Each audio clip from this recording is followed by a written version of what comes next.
Bonsoir mes frères et mes sœurs. Mon message d'aujourd'hui s'intitule La peur de l'Éternel est le début de la sagesse. La peur de l'Éternel est le début de la sagesse divine.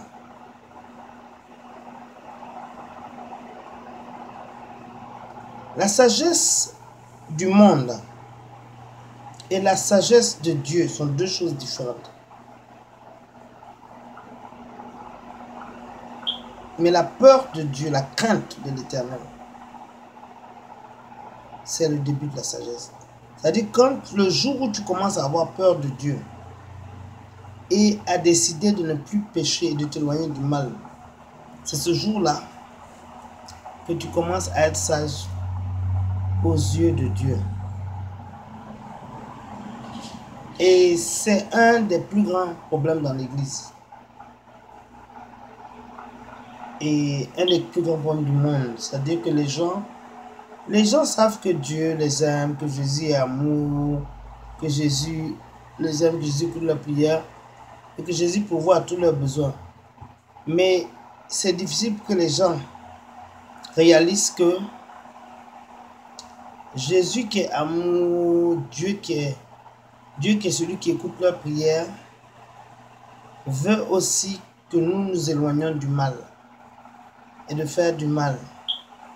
Si même vous analysez profondément, au début, au commencement, Dieu était très proche de l'homme. Adam marchait à certaines heures de la journée, dans l'après-midi, il marchait avec Dieu, il parlait avec Dieu. Ce qui nous a séparés d'abord, c'est quoi? C'est le serpent. Le serpent qui nous a donné la pomme et le fait que nous sommes tombés dans la tentation à travers Ève. Et c'est ça qui a fait qu'on a commencé à pécher. On n'a pas eu peur. Ève n'a pas eu assez peur de ne pas prendre cette pomme. Cette pomme qui représente d'ailleurs le péché. Donc si c'est par le péché que nous avons été séparés, est-ce que vous ne sentez pas que par le péché nous pouvons être toujours séparés? C'est le péché qui nous sépare. C'est pour ça que l'homme qui est sage a peur, il a la crainte de l'Éternel. C'est-à-dire quand il fait quelque chose, il se demande, ah, j'ai envie d'aller tuer cet homme-là, mais j'ai peur de Dieu. Dieu a dit de ne pas tuer, donc je ne le ferai pas. Et la peur de Dieu, c'est ça. La connaissance de l'amour de Dieu et de la grâce divine, c'est bon. Mais ce qui fait que l'homme devient sage, c'est la crainte de Dieu. Et la crainte de Dieu, qu'est-ce que ça fait? Ça fait que l'homme commence à s'éloigner du mal et puis commence à se repentir et s'éloigner du péché. Et ce n'est que le début. Mais bien aimé, c'est le début de la sagesse. Maintenant, vous comprenez pourquoi on dit que la rue qui mène au salut éternel est très petite et peu de gens la trouvent. Est-ce que vous savez que même dans l'église, c'est très rare de voir des gens qui ont peur de Dieu? Il n'y en a pas beaucoup. La plupart des chrétiens n'ont pas assez peur de Dieu. C'est pour ça que la fornication et les péchés graves, l'adultère, ces péchés-là abondent. Quand tu étudies même les 10 commandements, le péché qu'on dit que tu ne vas pas envier ton voisin, tu ne vas pas envier ce que quelqu'un a, que ce soit son mouton, que ce soit son cheval, que ce soit son serviteur, tu ne peux pas envier. Mais l'envie et la jalousie, c'est monnaie courante, même dans les églises. Même les pasteurs, ils sont jaloux entre eux. Quand il y a un pasteur qui a plus de membres que l'autre, j'ai même entendu même qu'il y en a qui s'empoisonnent. Il y a une femme qui m'a dit qu'aux Zaïre, il y avait des gens, quand ils voient que tu es un pasteur, que ton église grandit, ils peuvent t'inviter, t'empoisonner avec le micromètre que je suis de t'empoisonner et tu vas mourir. C'est grave, hein? Même les pasteurs sont très jaloux. Et ça fait peur. Alors que la jalousie, c'est quoi? La maman de la jalousie, c'est l'envie. Tu envies quelqu'un jusqu'à... Tu veux ce qu'il a. Et ce n'est pas bon. Ce genre d'envie n'est pas bon. Et c'est ça la maman de la jalousie. Quand tu penses à ça, ça fait peur. Et les hommes de ce monde sont très jaloux. Même dans l'église, les gens sont envieux, jaloux. Et ça, c'est un des 10 commandements. Si tu as peur de Dieu, tu ne dois pas abuser ton père et ta mère. Et puis la Bible n'a jamais dit d'honorer le père et la mère parce qu'ils sont bien. Je n'ai pas lu ça. Même si ton père est un sorcier ou ta mère est une sorcière, je n'ai pas lu dans la Bible que si ton papa et ta mère sont des sorciers, ne les honore pas. La Bible n'a pas dit d'aller faire la sorcellerie avec eux. Mais ce qui est sûr, la Bible te dit de les honorer. Et ça, c'est clair. Le mensonge. En tout cas, les 10 commandements, quand tu commences à avoir peur de Dieu, tu commences à être sage. Et quand tu commences à honorer ces 10 commandements-là, il y a une puissance. Il y a une puissance parce que la faveur de Dieu qui tombe sur ta vie, l'onction qui est sur ta vie est doublée. Et la faveur de Dieu, c'est mieux que la faveur des hommes. Parce que ça, la Bible dit que la faveur de Dieu enrichit. Donc, mes bien-aimés, si vous voulez être sage, commencez à avoir peur de Dieu. Et vous allez voir comment même vous serez bénis sur la terre pour toujours. Parce que la Bible est claire, il dit aussi, fais de l'Éternel ton délice. Il te donnera le désir de ton âme. Et si tu as peur de Dieu, en tout cas, c'est que tu es sage.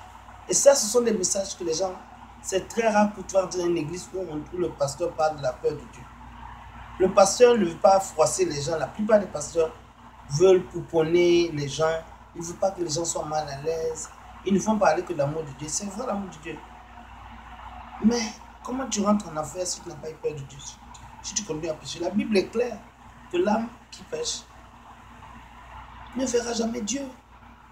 Rien d'impur ne rentrera dans le royaume des cieux. Ça veut dire que nous devons nous examiner et demander au Seigneur la puissance supernaturelle d'être délivré du péché. Comme ça on pourra capturer. Parce que la peur de l'Éternel, il faut avoir peur de lui. Hein? Parce que quand Dieu détourne sa face, c'est pas bon. Quand tu meurs là, que tu n'as pas eu peur de Dieu, que tu as vécu dans le péché.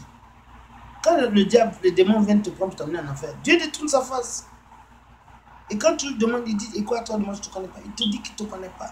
Ça veut dire qu'il faut avoir peur de lui, qui peut permettre au diable d'envoyer ton âme à la destruction du fait de la gêne, de l'enfer. Moi, je préfère avoir peur de ça. Hein. Parce que Dieu permet ça. Ce n'est pas toutes les âmes qui peuvent aller. Les âmes dont le nom est écrit dans le livre de la vie ne vont pas vers l'enfer. Ce sont les âmes de ceux qui ont vécu, qui ont fait la volonté de leur père Satan sans le savoir. Et qui n'avaient pas peur de Dieu, qui faisaient tout, qui désobéissaient à tous les commandements de Dieu. Et qui faisaient tout ce qui était mauvais sur la terre. Ce sont des gens comme ça. Des gens qui étaient des homosexuels. Ou bien des gens qui se masturbent, qui regardent la pornographie. C'est pas bon, toutes ces choses-là. Ça te ferme la porte. Bien-aimé, je veux prier avec vous. Que la peur du Seigneur soit avec vous. La peur du Seigneur. Afin que vous puissiez un jour connaître la vie éternelle. Je veux qu'on prie ensemble. Si tu ne connais pas Jésus, si quelqu'un ne connaît pas Jésus, qu'il accepte Jésus tout de suite, je veux prier. Seigneur Jésus, viens dans ma vie. Deviens à partir d'aujourd'hui mon sauveur personnel. Pardonne-moi mes péchés et délivre-moi du mal. Donne-moi la force, donne-moi le pouvoir supernaturel par ton Esprit Saint de devenir ton enfant. Seigneur, je te remercie que tu me donnes aussi la sagesse qui vient de la crainte de l'Éternel. La sagesse qui commence par la crainte de l'Éternel. Donne-moi cette sagesse. Cette sagesse qui commence par la peur de l'Éternel. Donne-moi d'avoir peur de toi. D'avoir peur que tu détournes ta face avec les démons un jour m'apportent dans l'enfer. Et que cette peur me donne un début de sagesse à tes yeux. Je te remercie, Seigneur Jésus, pour mon frère et ma soeur qui écoutent ce message et qui commencent à avoir la peur de Dieu. Je te remercie que moi, je commence à avoir peur de Dieu. Parce que sans cette peur, nous n'allons pas commencer à être sages et nous ne verrons jamais la vie éternelle et nous n'obéirons jamais à tes préceptes.